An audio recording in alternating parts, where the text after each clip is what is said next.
প্রথম বিশ্বযুদ্ধে যখন তারা রাশিয়ার পক্ষ নেয়, এরপরে ব্রিটেন যখন জয়লাভ করে, এই সময় থেকে মুসলিমদের ডমিনেটেড হওয়ার সময়টা শুরু হয়েছে। তারপরে মুসলিমরা আস্তে আস্তে রাষ্ট্র ভাগ করে ফেলেছে, প্রত্যেক রাষ্ট্র টুকরা টুকরা হয়ে গেছে, ইউনিটি নষ্ট হয়ে গেছে, রাষ্ট্রের ভিতরে বিভিন্ন ফাসাদ তৈরি করে দেওয়া হয়েছে, মুসলিমদের ঐক্য ভেঙে গেছে, ইকোনমি দুর্বল হচ্ছে, সব মিলিয়ে আজকে মুসলিমদের আজকে এই অবস্থা হচ্ছে। মাত্র 40 দিনের ব্যবধানে পুরো বাগদাদের মধ্যে প্রায় 20 থেকে 25 লক্ষ মানুষকে হত্যা করা হয়েছে। বাইতুল হিকমা ধ্বংস করে দেওয়া হয়েছে, লাইব্রেরি ধ্বংস করে দেওয়া হয়েছে, বইপত্রকে নদীতে ফেলে দেওয়া হয়েছে। নূহ আলাইহিস সালামের 4 সন্তান ছিল। কয় সন্তান?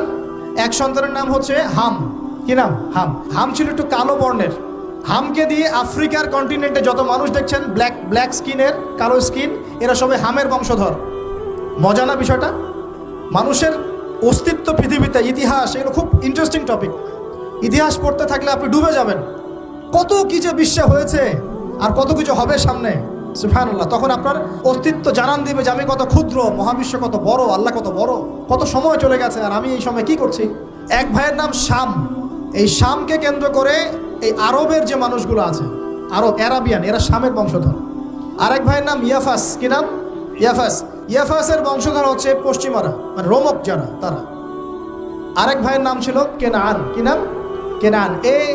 ইমান নিয়ে আসে নাই, ওই যে প্লাবনে ডুবে মরে গেছে। মরে যাওয়ার পরে আদম আলাইহিস সালাম বলেছিল, আল্লাহ আমার পরিবারের অন্তর্ভুক্তকে মাফ করে দাও। আল্লাহ বলেছেন, লাইসা মিন আহলিক, সে তোমার পরিবারের কেউ না। নবীর সন্তান হওয়ার পরেও ইমান না আনার কারণে সে জাহান্নামে গেছে। আর আমরা আর কি এমন মানুষ, অমুক আলেমের সন্তান, অমুক বক্তার সন্তান, হ্যাঁ, অমুক পীরের নওয়াবজাদা, অমুক তমুক, এইসব বড়াই করে লাভ নাই। আমল, আকীদা, ইমান যদি ঠিক না থাকে, আমাদের বংশ পরিচয় আমাদেরকে বাঁচাতে পারবে, আমাদের দেশ, জাতীয়তাবাদ, বর্ণ বাঁচাতে পারবে না। যার যার কবরে তাকে যেতে হবে। নিজের আমল নিয়ে ফিকির করেন, নিজের কবর নিয়ে ফিকির করেন, অন্যের দিকে চোখ দেওয়া বন্ধ করেন, আগে নিজের কবরে ফিকির করেন। আল্লাহ পাক সবাইকে তৌফিক এনায়েত করুন।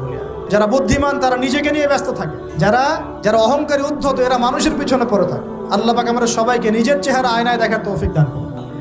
নূহ আলাইহিস সালামের যুগ চলে গেল, 950 বছর দাওয়াত দেওয়ার পরে এই পরিণতি হয়েছে। এরপরে আসছে ইব্রাহিম আলাইহিস সালামের সময়। আল্লাহ পাক তাকে উদ্ধার করেছেন, অগ্নি পরীক্ষা থেকে বাঁচিয়েছেন, নমরুদকে আল্লাহ পাক ধ্বংস করেছেন। আল্লাহ পাক এরপরে এনেছেন আদ জাতির হুদ আলাইহিস সালাম এবং তার অনুসারীদেরকে আল্লাহ পাক বাঁচিয়েছেন, বাকিদেরকে ধ্বংস করে দিয়েছেন ঝড় দিয়ে, বায়ু প্রবাহ দিয়ে। সামুদ জাতি এসেছে, সামুদ জাতিকে আল্লাহ পাক ধ্বংস করেছেন বজ্রপাত দিয়ে, বিদ্যুৎ দিয়ে। আর সালেহ আলাইহিস সালাম এবং তার অনুসারীদেরকে বাঁচিয়ে দিয়েছেন। ফেরাউনের যুগ এসেছে, আল্লাহ পাক মুসা আলাইহিস সালাম এবং বনু ইসরাইলকে বাঁচিয়েছেন, ফেরাউনকে ডুবিয়ে মেরেছেন লোহিত সাগরে। ঈসা আলাইহিস সালামের যুগ আসছে, একই সুন্নাত। ঈসা আলাইহিস সালামকে আল্লাহ পাক শুধু রক্ষাই করেন নাই, নিজের কাছে উঠিয়ে নিয়েছেন, সুবহানাল্লাহ। তিনি আবারও আসবেন পৃথিবীতে ইনশাআল্লাহ। যতদিন না তিনি আসছেন এবং এই পৃথিবীতে 40 বছর রাজত্ব না করছেন, কিয়ামত হবে না ইনশাআল্লাহ। যতদিন পর্যন্ত ঈসা আলাইহিস সালাম আবার ব্যাক না করছেন এবং এই জেরুজালেম থেকে সারা বিশ্বে খিলাফা কায়েম না করছেন, 40 বছর শাসন না চালাচ্ছেন, কিয়ামতও হবে না ইনশাআল্লাহ। এটা সামনে অপেক্ষা করছে। এবং নবী সাল্লাল্লাহু আলাইহি ওয়াসাল্লামের যুগে আবু জাহেল, আবু লাহাব, উতবা, সাইবাদেরকে আল্লাহ পাক ধ্বংস করেছেন, আল্লাহর নবী এবং সাহাবীদেরকে আল্লাহ পাক সম্মানিত করেছেন। আপনি কি পুরো হিস্ট্রির মধ্যে একটা সুন্নত দেখতে পাচ্ছেন, কমন সুন্নত? কি সুন্নত? প্রত্যেক যুগে যুগে যারাই আল্লাহর ওই যে বিধান মেনে চলেছে, সমকালীন নবী রাসূলদের আনুগত্য করেছে, আল্লাহ পাকের আনুগত্য করেছে, আল্লাহ পাক তাদেরকে উদ্ধার করেছেন দুনিয়াতেও পরকাল। প্রত্যেক যুগে যুগে যারাই আল্লাহকে মানে নাই, রাসূলকে মানে নাই, আল্লাহর আসমানি কিতাবকে মানে নাই, বিরুদ্ধাচরণ করেছে, কুফরি করেছে, শিরক করেছে, আল্লাহ পাক সবাইকে ধ্বংস করে দিয়েছেন, কারো কোনো পরোয়া করেন। এই সিলসিলা আজও অব্যাহত আছে, আগামীতেও থাকবে ইনশাআল্লাহ। এখন আমরা যারা এখন বেঁচে আছি, আমরা নবী সাল্লাল্লাহু আলাইহি ওয়াসাল্লামের ইন্তেকালের প্রায় 1450 বছর পরের মানুষ। আল্লাহর নবী এসেছেন এমন সমাজে, যে সমাজে শিরকের পাপ চলছে, সুদের পাপ চলছে, দুর্নীতি চলছে, আপনার কন্যা সন্তানকে জীবিত হত্যা করা হচ্ছে, আপনার মাদক দ্রব্যের সয়লাভ চলছে, মেয়েদের অধিকার দেওয়া হচ্ছে না, হ্যাঁ, গোত্রীয় হানাহানি চলছে। ওই সমাজটাকে তিনি 23 বছরের মধ্যে পাল্টে ফেললেন। কত বছর? 23 বছর। কিভাবে পাল্টালেন? উত্তর, তিনি প্রথমে জ্ঞানের চর্চা করেছেন। কিসের চর্চা? জ্ঞানের। আল্লাহ পাক প্রথম ওহী নাযিল করেছেন, ইকরা বিসমি রাব্বিকাল্লাযী খালাক, পড়ুন আপনার রবের নামে যিনি আপনাকে সৃষ্টি করেছেন। নবী সাল্লাল্লাহু আলাইহি ওয়াসাল্লাম, সাহাবীগণ কোরআনের 6টা হক আদায় করেছেন। কয়টা হক? 6টা। তারা কোরআন পড়া শিখেছেন, আমরা সবাই কোরআন পড়া শিখবো তো ইনশাআল্লাহ। তারা কোরআনের অর্থ শিখেছেন, আমরা কোরআনের অর্থ শিখবো তো ইনশাআল্লাহ। তারা কোরআনের আদেশগুলো মেনেছেন, আমরা কোরআনের সব আদেশ মানব তো ইনশাআল্লাহ। তারা কোরআনের সমস্ত নিষেধগুলো বর্জন করেছেন, আমরা নিষেধ বর্জন করবো তো ইনশাআল্লাহ। তারা কোরআনের দাওয়াত মানুষের কাছে পৌঁছে দিয়েছেন, আমরা কোরআনের দাওয়াত দিব তো ইনশাআল্লাহ। এবং 6 নাম্বার, তারা কোরআনের বিধানগুলোকে বাস্তবায়ন করেছেন, আমরাও বাস্তবায়নের চেষ্টা করবো তো ইনশাআল্লাহ। এই 6টা হক আদায়ের ফলে 23 বছরের ব্যবধানে জাহেলি মক্কা একদম সোনালী মক্কায় পরিণত হয়েছে। হয়েছে। 23 বছর পরের মক্কায় আপনি কোনো সুদ পাবেন, কোনো শিরিক পাবেন, কোনো মূর্তি পূজা পাবেন, কোনো মেয়ের অপমাননা পাবেন, কোনো জেনা, কোনো ব্যভিচার, কোনো ধর্ষণ, কিচ্ছু পাবেন? 23 বছর পরের মক্কায় কোনো পাপ পাবেন না। কিভাবে সমাজ পরিবর্তন হলো? এই কোরআনের হক আদায়ের মধ্য দিয়ে হয়েছে, নবীর সুন্নাত প্রতিষ্ঠার মধ্য দিয়ে হয়েছে। এরপর কি থেমে গিয়েছিল? উত্তর না। এরপর আবু বকর সিদ্দিকের যুগ এসেছে, প্রায় 2 থেকে 2.5 বছর তিনি শাসন কার্য চালিয়েছেন। ওই যুগে কি মানুষ আবার খারাপ হয়ে গিয়েছিল? উত্তর না, বরং ইসলাম আরো বেগবান হয়েছে আলহামদুলিল্লাহ। এরপর এসেছে উমর রাদিয়াল্লাহু আনহুর যুগ। কত বছর? প্রায় 10 বছর। কত বছর? 10 বছর। এই 10 বছরে কি মুসলিমরা আবার খারাপ হয়ে গিয়েছিল?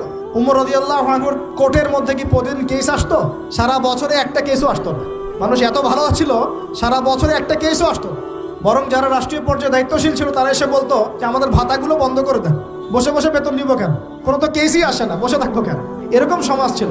একজন ব্যক্তি খুঁজে পাওয়া যেত না যে নামাজ পড়ে না, একজন মুসলিম পাওয়া যেত না যে জাকাত দেয় না সামর্থ্য থাকলে, এমন মুসলিম খুঁজে পাওয়া যেত না যে কোরআন পড়তে জানে না, হাদিসের চর্চা করে না, যে দাওয়াতি কাজ করে না, যে আল্লাহর পথে দাওয়াতে জিহাদে আত্মনিয়োগ করে না, এমন মুসলিমই খুঁজে পাওয়া যেত।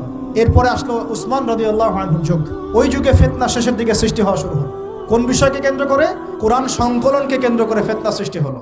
আতাতায়ীদের, বিদ্রোহীদের হাতে উসমান রাদিয়াল্লাহু আনহুকে নির্মমভাবে শাহাদাত বরণ করতে হয়েছে। তিনি প্রায় 12 বছর শাসন কার্য চালিয়েছেন। ইসলাম আরো এগিয়ে গেছে। এরপর এসেছে আলী রাদিয়াল্লাহু আনহুর যুগ। আলী রাদিয়াল্লাহু আনহুর খেলাফতে ওই উসমান রাদিয়াল্লাহু আনহুর ঘটনাকে কেন্দ্র করে, হত্যাকাণ্ডকে কেন্দ্র করে মুয়াবিয়া রাদিয়াল্লাহু আনহু এবং আলী রাদিয়াল্লাহু আনহুর মাঝখানে একটা ব্যাটল, একটা যুদ্ধ হয়ে গেছে। এর নাম হলো সিফফিনের যুদ্ধ। কিসের যুদ্ধ? সিফফিন। যাই হোক, এক পর্যায়ে আলী রাদিয়াল্লাহু আনহুকে এরকম বিদ্রোহীদের হাতে, খারেজিদের হাতে শহীদ হতে হয়। বলেন ইন্না লিল্লাহি ওয়া ইন্না ইলাইহি রাজিউন। তারপরে হাসান রাদিয়াল্লাহু আনহু অল্প কয়েকদিন শাসন কার্য চালান। তারপর উম্মার ঐক্যের খাতিরে তিনি তার শাসন কার্যের ভারটাকে মুয়াবিয়া রাদিয়াল্লাহু আনহুর হাতে সুপর্দ করে দেন, যা ছেড়ে দিলেন। মুয়াবিয়া রাদিয়াল্লাহু আনহুর সময় থেকে উমাইয়াদের শাসন শুরু হয়। উমাইয়ারা শাসন করেছে প্রায় 132 হিজরি পর্যন্ত। কত হিজরি? 132 হিজরি পর্যন্ত, প্রায় 92 ইয়ার্স, 92 বছর তারা শাসন করেছে। এ সময় ইসলাম আরো এগিয়ে গেছে, পিছিয়ে যায় নাই। ফিতনা এসেছে, দমন করা হয়েছে। মুসলিমরা বীর দর্পে বিশ্বের বুকে শাসন কার্য চালিয়েছে। এরপর এসেছে আব্বাসীয়দের খেলাফত। জাব নদীর যুদ্ধে উমাইয়াদের পরাজয়ের পরে আব্বাসীয়রা ক্ষমতায় আসে। তারাও ইসলামকে এগিয়ে নেওয়ার চেষ্টা করছিল, ইসলাম এগিয়ে যাচ্ছিল, জ্ঞান বিজ্ঞানের প্রসার হচ্ছিল। আলহামদুলিল্লাহ, ইসলাম পিছিয়ে যায় নাই, মুসলিমরা পিছিয়ে যায় নাই। সারা বিশ্বে দাপটের সাথে আমরা চলেছি। তারপর আস্তে আস্তে ওই আব্বাসীয়দের পতন শুরু হলো। কাদের হাতে? এই তাতারিদের হাতে, মঙ্গোলিয়ানদের হাতে। মাত্র 40 দিনের ব্যবধানে পুরো বাগদাদের মধ্যে প্রায় 20 থেকে 25 লক্ষ মানুষকে হত্যা করা হয়েছে। বাইতুল হিকমা ধ্বংস করে দেওয়া হয়েছে, লাইব্রেরি ধ্বংস করে দেওয়া হয়েছে, বইপত্রকে নদীতে ফেলে দেওয়া হয়েছে। তারা ছিল উগ্র জাতি। মঙ্গোলিয়ানদের নাম শোনে নাই? হালাকু খান নাম শুনেছেন? চেঙ্গিস খান, হালাকু খান নাম শোনে নাই? ওদের হাতে মুসলিমদের ব্যাপক দমন পীড়ন সহ্য করতে হয়েছে। এভাবে যুগে যুগে তারপর ক্রুসেডাররা আসছে। ক্রুসেড, 1টা 2টা 3টা ক্রুসেড হচ্ছে। আস্তে আস্তে উসমানীয়দের রাইজিং হয়েছে, ফাতেমি খেলাফত এসেছে, মামলুকদের শাসন এসেছে। এদিকে মোগলরা শাসন করেছে, কর্ডোভার দিকে আব্দুর রহমান তারা শাসন করেছে। মানে এক কথায় সারা বিশ্বে মুসলিম শাসন ছিল। অটোমান এম্পায়ার 1923 এই সময়ের দিকে, 1914 থেকে 1923 এই সময় পর্যন্ত অটোমান এম্পায়াররাই বিশ্বে ছিল। তারপর প্রথম বিশ্বযুদ্ধে যখন তারা রাশিয়ার পক্ষ নেয়, এরপরে ব্রিটেন যখন জয়লাভ করে, এই সময় থেকে মুসলিমদের ডমিনেটেড হওয়ার সময়টা শুরু হয়েছে। তারপরে মুসলিমরা আস্তে আস্তে রাষ্ট্র ভাগ করে ফেলেছে। প্রত্যেক রাষ্ট্র টুকরা টুকরা হয়ে গেছে, ইউনিটি নষ্ট হয়ে গেছে, রাষ্ট্রের ভিতরে বিভিন্ন ফাসাদ তৈরি করে দেওয়া হয়েছে, মুসলিমদের ঐক্য ভেঙে গেছে, ইকোনমি দুর্বল হচ্ছে। সব মিলিয়ে আজকে মুসলিমদের আজকে এই অবস্থা হচ্ছে। আমাদের এখন যুবকরা চিনে না আল্লাহকে, নামাজ পড়তে মানুষ খুঁজে পাওয়া যাচ্ছে না, জাকাত দেওয়ার মানুষ পাওয়া যায় না। রমজান মাসে পার্ট টাইম রোজা রাখে, পার্ট টাইম তারাবি পড়ে, পার্ট টাইম জুমায় আসে, পার্ট টাইম ঈদে নামাজ পড়ে। প্রজন্ম আস্তে আস্তে এই জায়গায় চলে আসছে। আল্লাহকে চিনে না, রাসূলকে চিনে না, ইসলামের হিস্ট্রি জানে না, আমাদের শেকড় জানে না। এমনি এমনি হয়নি, লাস্ট 100 বছরে এই জায়গায় আমরা আসছি। লাস্ট 100 বছরের হিস্ট্রি ভালো করে পড়ে দেখবেন, বলার সময় নাই এখানে। লাস্ট 100 বছরের হিস্ট্রি পড়ে দেখবেন, যে জায়গায় আমরা ছিলাম সেখান থেকে একদম তলানিতে নেমে চলে আসছি।